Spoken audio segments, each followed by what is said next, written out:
Hello, my name is Kenny Shiloh Russell. My pronouns are they, them, and I'm a program officer at the New York Foundation for the Arts, or NYFA. And this is an information session for the New Work Grant within the Queen's Arts Fund. First, before we get started, I just want to thank everyone for joining us today and taking the time to learn about the grant. I will be the one presenting today, but we also have one other NYFA staff member on the call as well, and I'll pass it off to them to introduce themselves.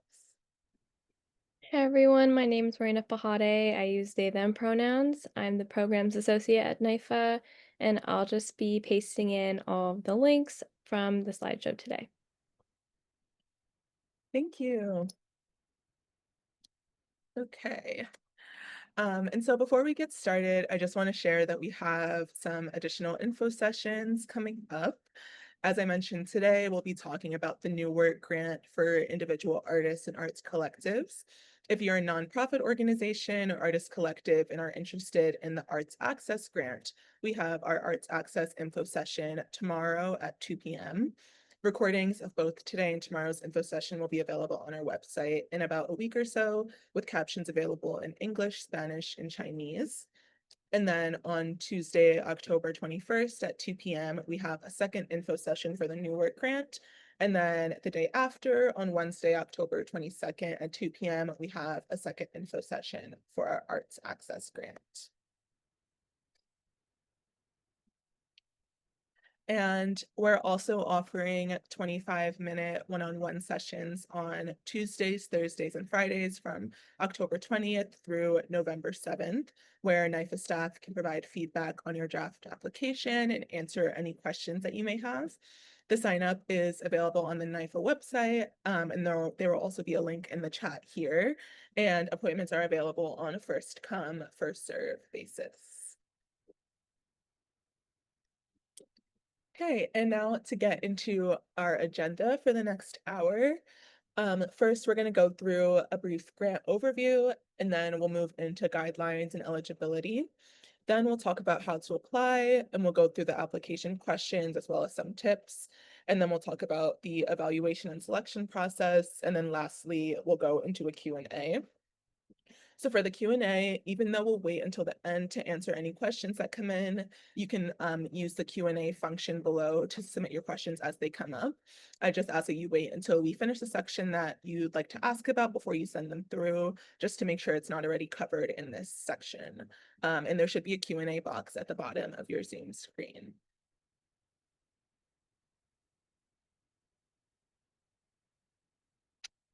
Okay, and as I mentioned, today we're talking about the New Work Grant, which is one of the two grants within the Queen's Arts Fund. The New Work Grant supports emerging individual artists and artist collectives of all disciplines in their creation of new work. New work is defined as work that has not been produced or presented to an audience before. Applicants may submit grant requests ranging from $2,500 to $5,000. The Queen's Arts Fund is supported in part by public funds from the New York City Department of Cultural Affairs, Greater New York Arts Development Fund, in partnership with the City Council. The Arts Access Fund, the second grant within the Queen's Arts Fund, grants $2,500 to $5,000 to small nonprofit organizations and unincorporated artist collectives.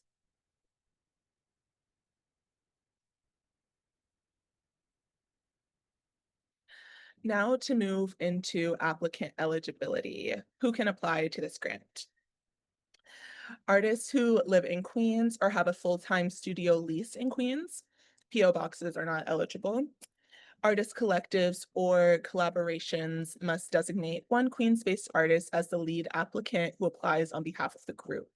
And so the lead applicant must meet all of the eligibility requirements for individual artists and will be responsible for receiving and managing the grant funds. Artists working in any artistic discipline are eligible, and applicants must be at least 18 years of age by December 31st, 2025. If you're applying as a collective, you'll have to select one lead applicant who will be the main contact for the application and selection process, and this person will have to meet all of the eligibility requirements. It's okay if someone else in your group is not based in Queens, but the lead applicant needs to be. Now, for who is not eligible to apply to this grant.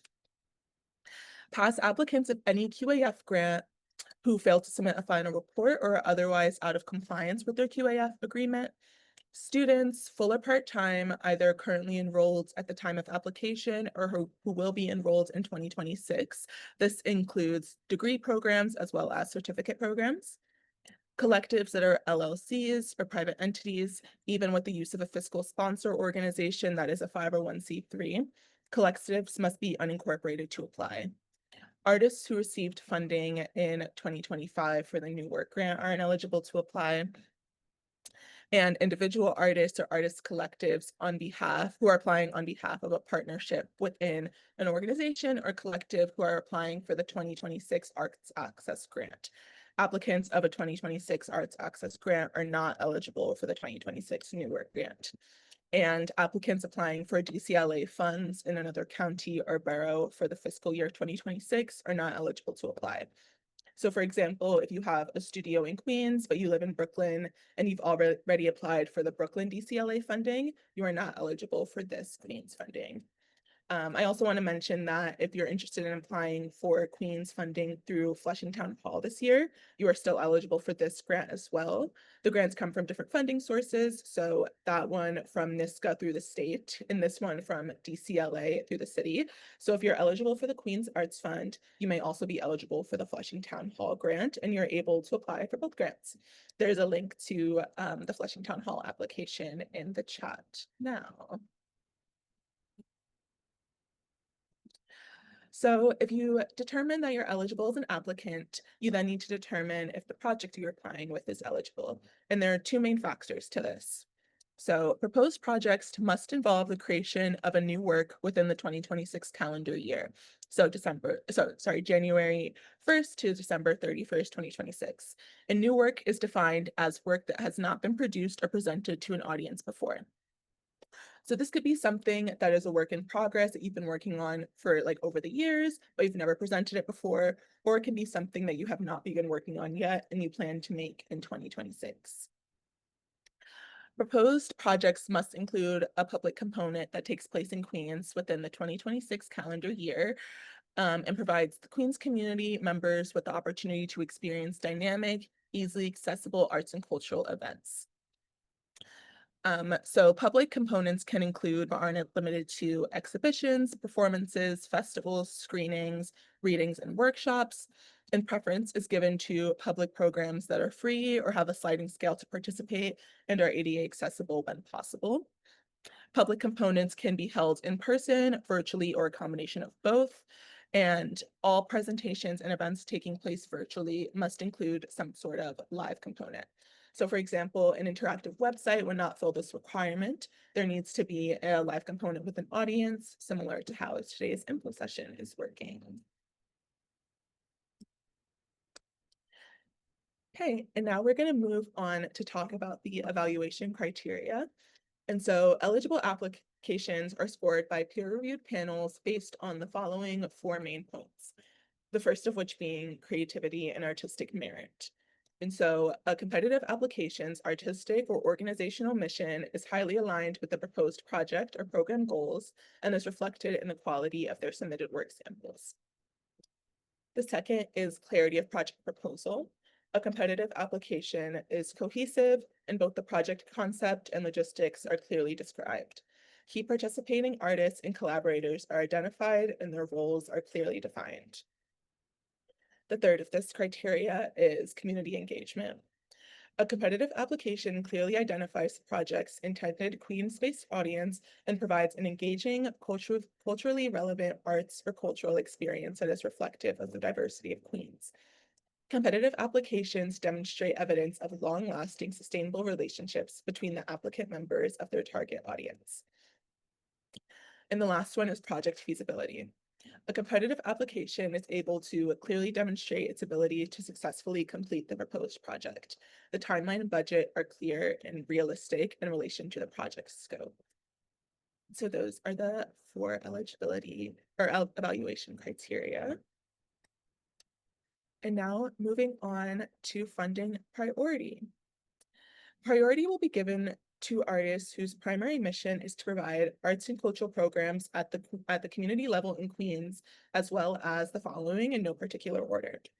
So artist-driven projects that are collaborative between artists and/or organizations, cultural activities that provide cultural access for under-resourced communities, cultural traditions and/or contemporary creative expression of cultural ethnicity, projects that demonstrate uniqueness or non-duplication of comparable existing programs in the same geographical area, and geographic diversity and distribution across neighborhoods in Queens. And NYFA defines community as a group defined by any of the following criteria. So geographic area, culture, art form, race, sexuality, and/or socioeconomic status.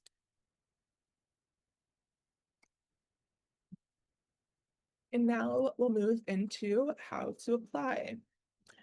And so applicants must create an account with Submittable in order to access the application form and upload their support materials. Submittable is a free platform. If you don't already have an account, it is free to create one. And applications must be submitted online through this platform. If you need any accommodations, we'll get to that later on in the presentation, but we can also support you with that. And there'll be no extensions for this grant. Once submitted, you'll no longer be able to make changes on your application. And also please note that the application form on Submittable will automatically close and stop accepting applications on Tuesday, November 18th at 5 p.m. Eastern. Okay, and there are 7 sections in the application form, the first of which being lead applicant information, and then we move into artist collective information, project proposal and project budget, work samples, supplemental materials, and then lastly, demographic information. Demographics are not a part of your application and they're simply for reporting purposes only. And we're going to go through all of those parts now. Okay, lead applicant information. And so first you'll have to answer a few questions about the lead applicant, including the applicant's legal name and an artist name or preferred name. An artist name is the name you are recognized by or published under, different from the name used on government-issued forms of identification. And so if your artist name or preferred name is the same as your legal name, please list your name again here. This is the only name that the panel is going to see when reviewing your application. And then for your address should be the applicant's Queens address. Addresses outside of Queens will be deemed ineligible. And then next you'll submit your email and phone number, and then you'll be asked to provide proof of Queens residency. And so to be eligible, you must provide a residential or full-time studio lease in Queens. And documents need to clearly show the applicant's full name and Queens address. And documents need to be on an official letterhead. And so examples of this type of residency requirement can be either a driver's license permit or non-driver's identification card, a signed Queens primary residence or studio lease, a signed sublease agreement, a utility bill or bank statement with your name and Queens address that is no older than January 1st, 2025, a rent bill that is no older than January 1st, 2025, or a tax bill or receipt. Any of those would be eligible for this. And then next, you'll be asked for some information on the artist or art collective. And so first, for individual artists, you'll be asked for an artist statement. An individual artist will be asked to give an overview of your artistic practice, overarching goals, and current programmatic activities, if applicable. And then for collectives and artistic collaborations, you'll be asked to briefly describe your collective's collaboration mission, overarching goals, history, and current programmatic activities. And then you will be asked about your collaborators, if that applies to you. You'll be asked for how many artists will work directly on this project, and you'll also be asked who those collaborators are.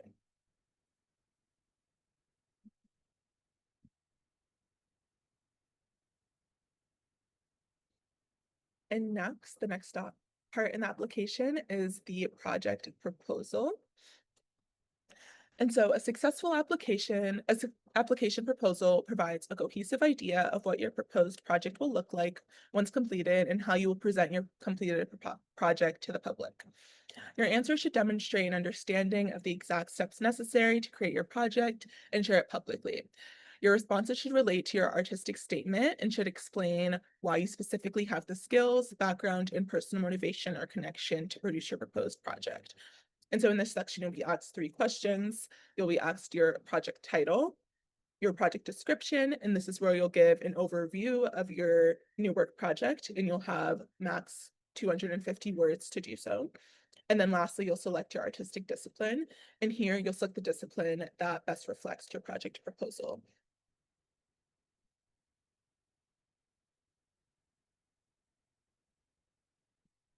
In continuing on the project proposal, proposed projects must include a public component that takes place in Queens within the 2026 calendar year and provides the Queens community members with the opportunity to experience dynamic, easily accessible arts and cultural events. Public components can include, but are not limited to, exhibitions, performances, festivals, screenings, readings, and workshops. Projects can be in any artistic discipline, and again, preference is given to public programs that are free, having sliding scale fee to participate, and are ADA accessible. And so in this section, there'll be a few questions that we will ask you. You'll be asked to provide a description of your public program, and you can include details on how you will share your project and whether it'll be in person or virtual, and then let us know the public program neighborhood.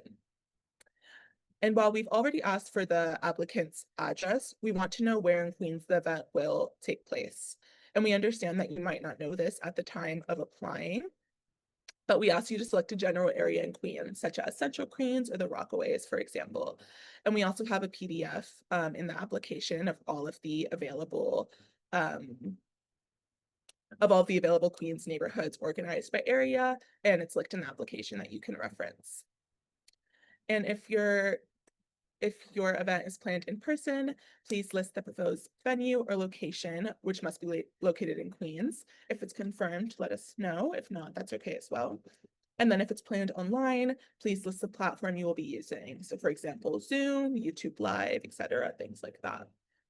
And as mentioned before, all presentations and events taking place virtually must include some type of live component. So for example, an artist talk, Q&A, listening event, or viewing event, and it must be targeted toward local Queens audience or participants. Uploaded videos or media or online galleries alone are not sufficient within themselves. And then next up in the project proposal section, we have these 3 long form questions. And so the first one being target audience and community impact. And so some questions to think about are, who is this project's target audience? What is the intended community impact of the project within Queens specifically? And some other things to think about are just why you would like this project to reach the specific target audience. What's your connection to the specific community? How will this project strengthen the community bonds within the community that you plan to engage? The next one is marketing and outreach strategy. This one is pretty straightforward. Just describe your plans for promotion and marketing. How will you spread the word about your project and ensure that you'll reach your target audience? And then the last one is project timeline. And here you'll just describe what the project's production and presentation timeline is from January 1st to December 31st, 2026. In this question, just please describe the steps necessary to complete your new work project and hold your public presentation or event, and list the anticipated dates of each step. It doesn't have to be down to the day, but it can be a monthly timeline, for example. We just want you to clarify how and when you'll make your project. Okay, and next we're going to move into the budget template. So applicants are required to submit a detailed project budget using the provided template. And so before filling out this section, please be sure to read the New Work guidelines to see what expenses can and cannot be covered by the Queens Arts Fund. If ineligible expenses are included in the list of individual budget items that you plan to use for QAF, your application will be deemed ineligible and will not move forward to the panel review process. And our guidelines are available on our website, and there is a link to them in the chat as well.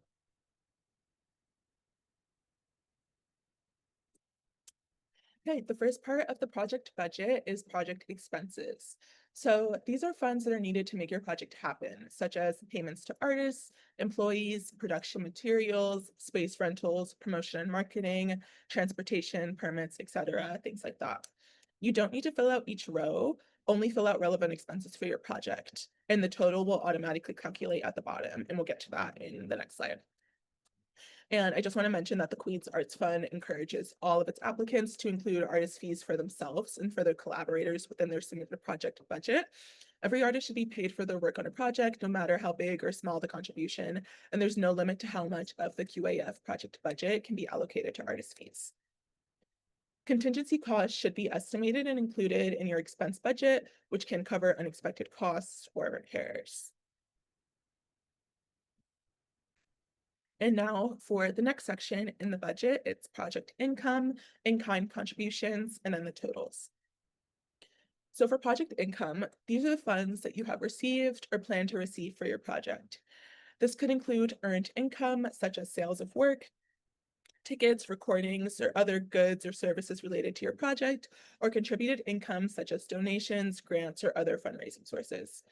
In this section, please include income that is already confirmed as well as income that is pending.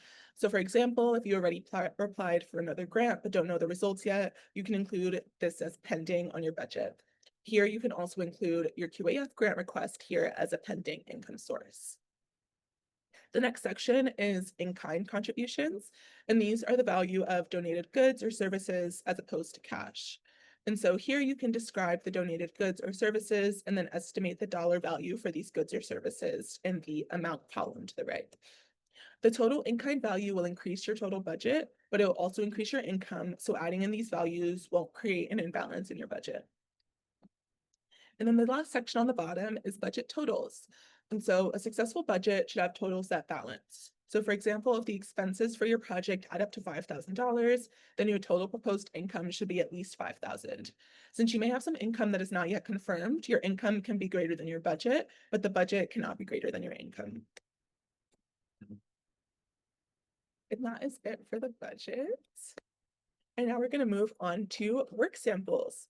So for the Queen's Arts Fund, the following format for work samples are accepted: images, manuscripts, audio files, or short video clips.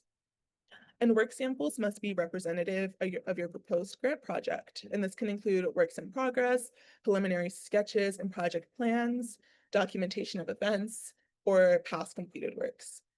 And metadata will appear after your upload, and here you'll include the title, date, and timestamps. For timestamps, if you're submitting time-based media and your work is over 5 minutes, then you should include timestamps. If your work sample is under 5 minutes, then there's no need to do that. But just make sure that you fill out the metadata section for all of your work samples.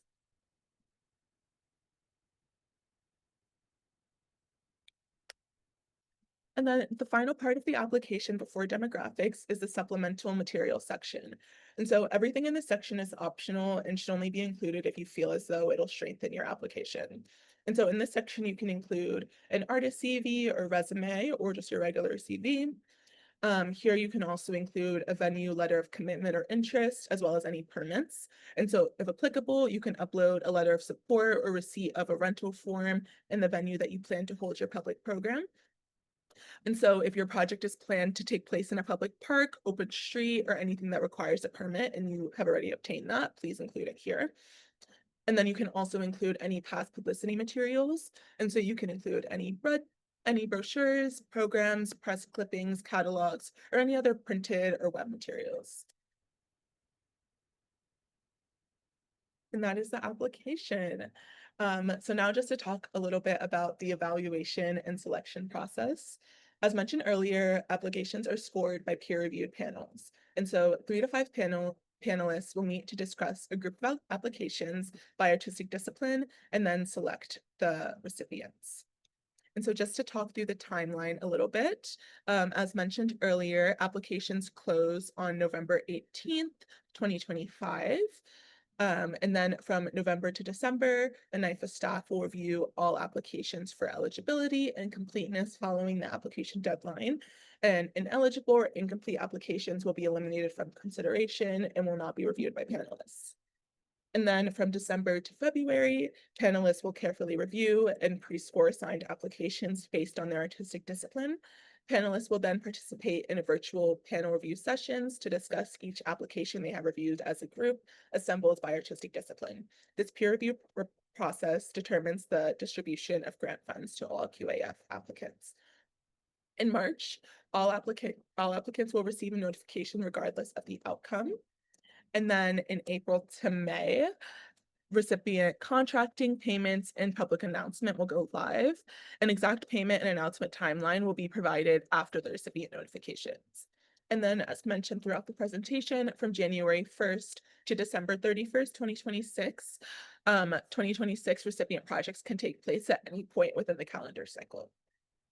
I also want to mention here that we're accepting panelist nominations on our website. And so if you would like to nominate yourself or someone else who has a strong connection to Queens and the arts community, please feel free to submit as many nominations as you would like. Even if you're applying, you can still nominate yourself to serve as a panelist. You'll just be placed in a different panel than the one your application is in.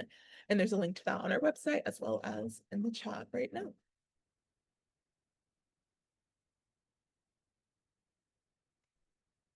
Okay, and then I mentioned this earlier in the presentation, but if for any reason you'd like to request an accommodation or assistance in applying, please email us at apply@nifa.org.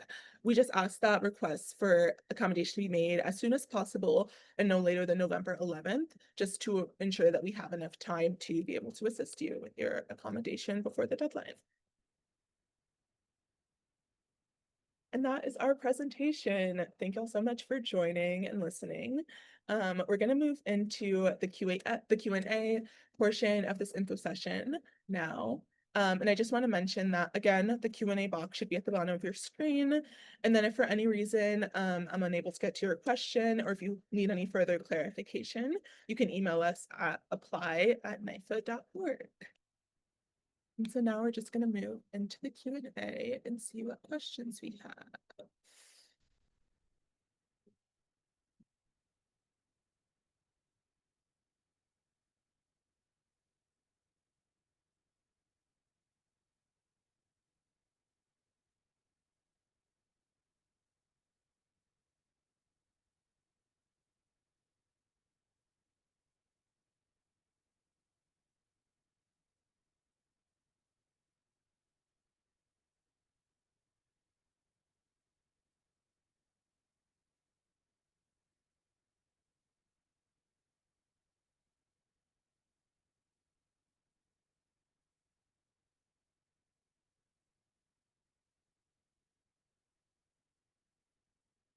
Okay, we have one here that says, it says that we can submit works in progress. For example, I'm writing songs and poems, and I'm writing songs for other singers to sing. I have completed 1 of 8 songs for the project. I want to make sure that since I'm the writer, but not necessarily the performer for all the songs, that this is eligible. And the answer to this is yes, you are eligible as a songwriter, but you would just need to collaborate on your application with the performers. Thank you.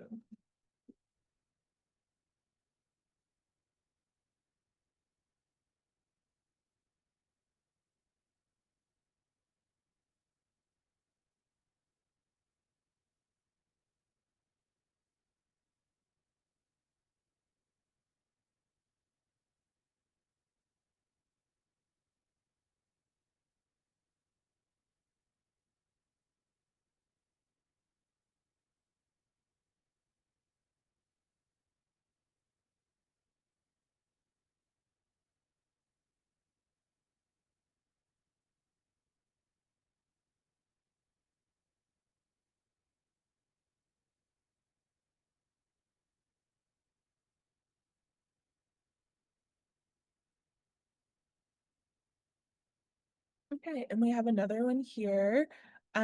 Someone just wanted more clarity on if members of my team live in different boroughs and we apply for grants in those boroughs, for example, a grant in Brooklyn, a grant in Queens, a grant in Manhattan, will that disqualify our application?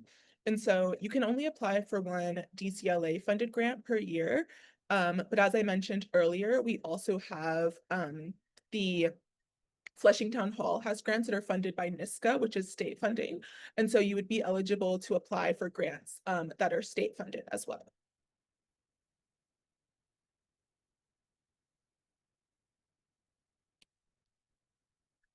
And then we have another one here. Does the new work need to be completed within the calendar year or just a public program? And the answer to that is both.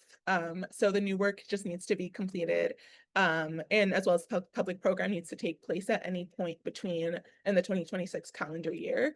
And so for this program, even though the applicants will be notified in March, for if any reason your public program can take place in February or January, and you can be requesting retroactive funds for your program.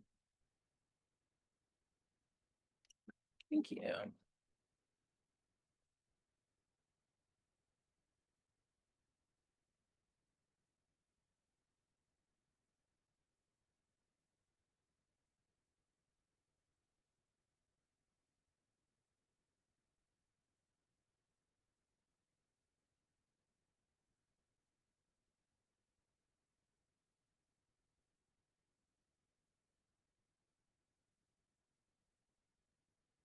And this is similar to the question that we just answered, but someone just wanted to confirm, is it acceptable to present or carry out my project before receiving the funds, as long as it takes place between January 1st and December 31st? Or should I wait until after the grant is officially awarded in April or May to begin the project?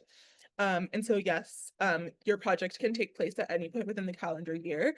Again, there's just no guarantee that you'll receive the award, but you are able to request retroactive funds. And so your program can take place January 1st if you'd like.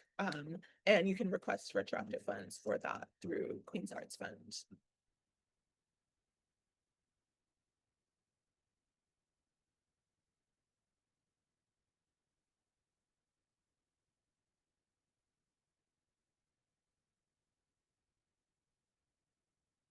Okay, and we have another one here.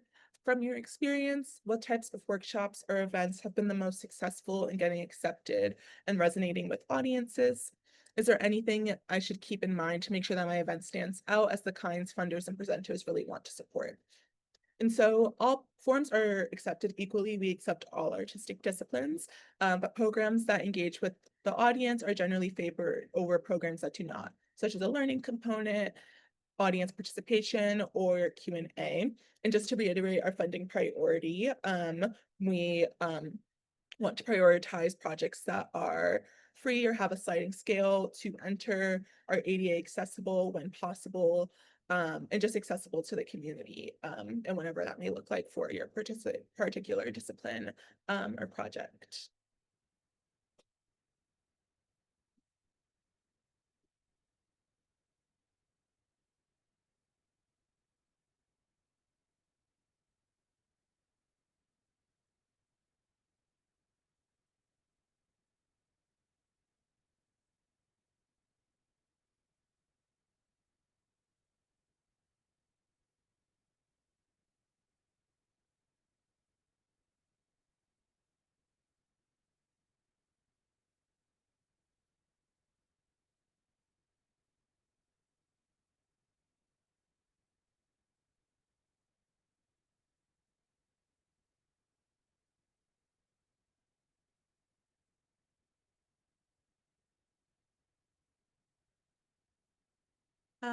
Is there any QCA contacts that we can call if we need further help with our application, and where can I find those contacts? NYFA can help you with your application at apply@nyfa.org. You can just send us an email there and we'll be able to help you out with your application. Thank you.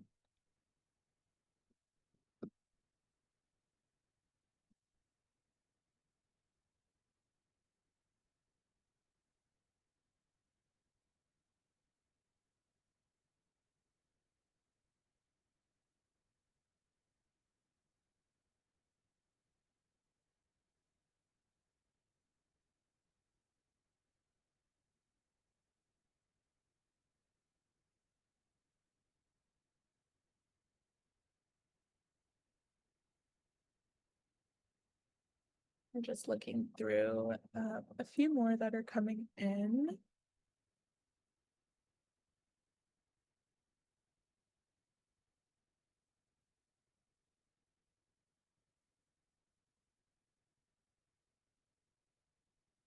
And we have another one here. For something like a budgeting workshop, do you find it's better to keep the event simple and focus, or do festivals and funders usually prefer multi-layered programs with multiple components, like pairing the workshop with a panel or screening? And so either are acceptable, but the larger or more complicated the project, the more support materials you'll need to supply to give the panel confidence that the proposal is feasible, and that the budget needs to also reflect the scope of the project. And so if you're in any doubt, it's always best just to focus in a little bit more just to ensure that your project is feasible and that the panel will be able to see that. But again, yes, either are acceptable and good. Thank you.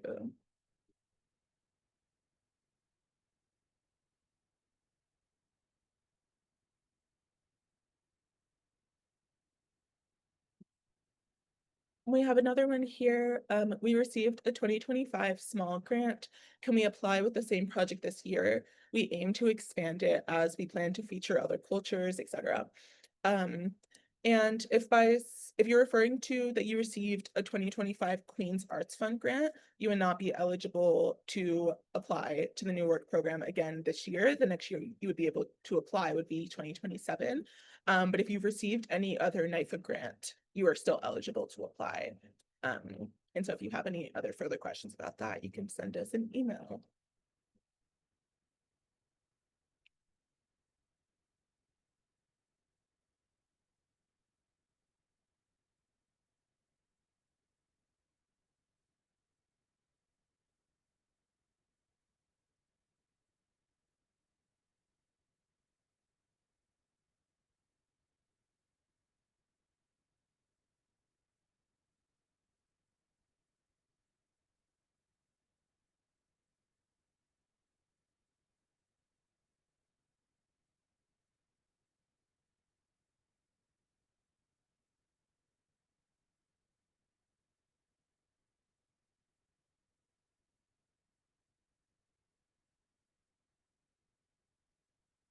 And someone just asked to talk a little bit more about the work samples.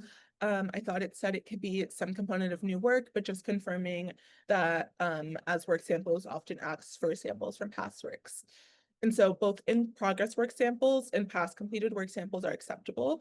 And it's best to show work samples that support your project proposal, whatever that looks like, whether that's directly with in progress work or by showing what a similar completed work from the past looks like. So both are acceptable to submit.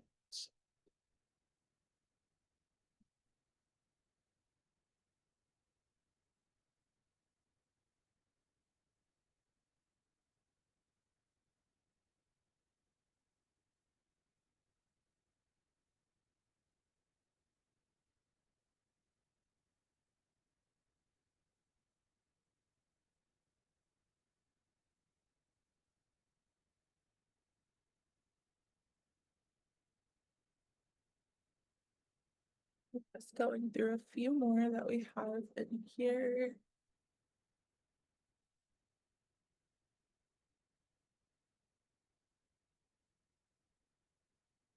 If I'm submitting for a full play that I'm working on, but plan to work on this more this year, can the new work be a single act? And so the new work that you're applying for funding for needs to be completed and presented to the public within the 2026 calendar year. And so whatever that looks like, whether it be a completed full play, or whatever the case, depending on the discipline, but it needs to be a completed full act.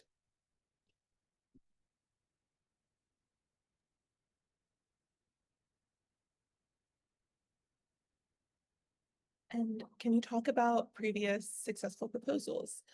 So all of the previous Queen's Arts Fund recipients are listed on our website under grant history and recipients. If you go to the Queen's Arts Fund page, you can see all of the past recipients and successful proposals.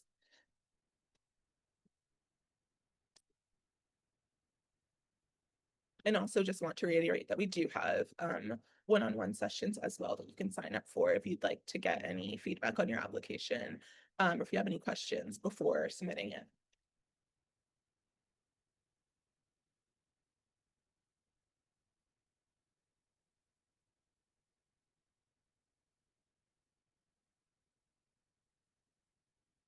I'm seeing this question slow down just a little bit. But yes, if anything else comes up, you can definitely email us as if you have anything that you think of after we leave today. But yes, I do still see just a few coming in.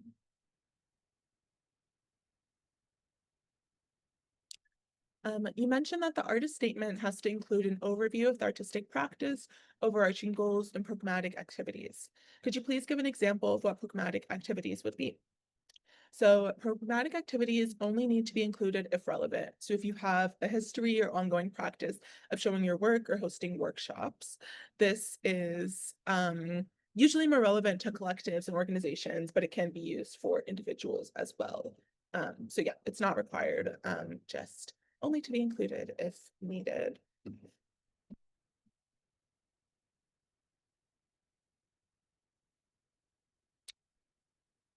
Are the one-on-one sessions free or is there a fee, and how long do they run typically?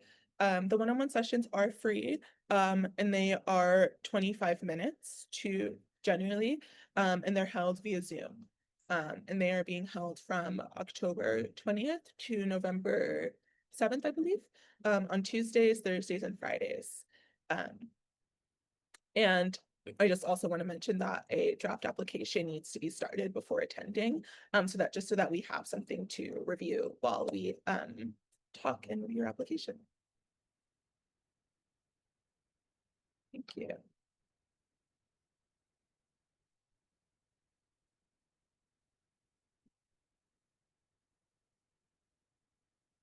Do you have any recommendations for selecting work samples for a collaborative, interactive performance between a visual artist and a dancer? Do we submit past work examples from each artist? You can include work samples from each artist as long as they are listed in the application as a collaborator. Um, yeah.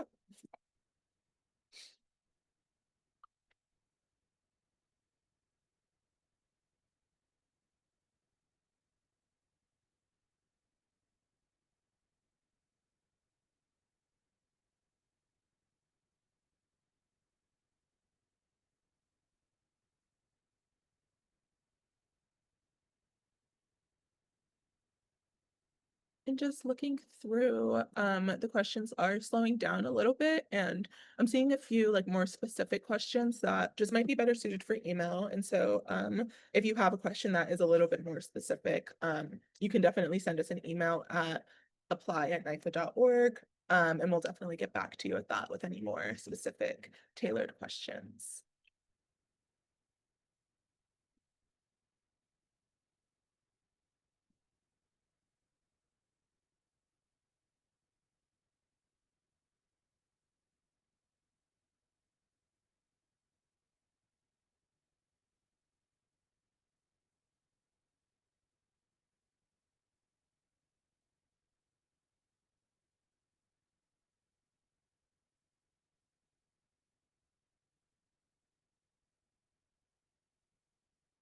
Yeah, I'll just give it a minute or so, just to see if any additional questions come in. But I'm not seeing any at the moment.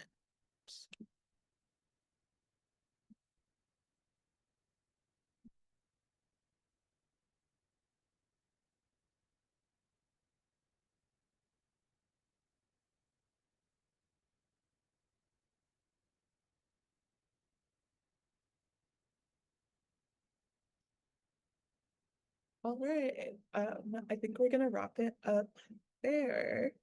Thank you all so much for coming today and listening for this hour. I hope this was helpful. And again, if you have any questions or anything like that, you can send us an email at apply@NYFA and we will get back to you.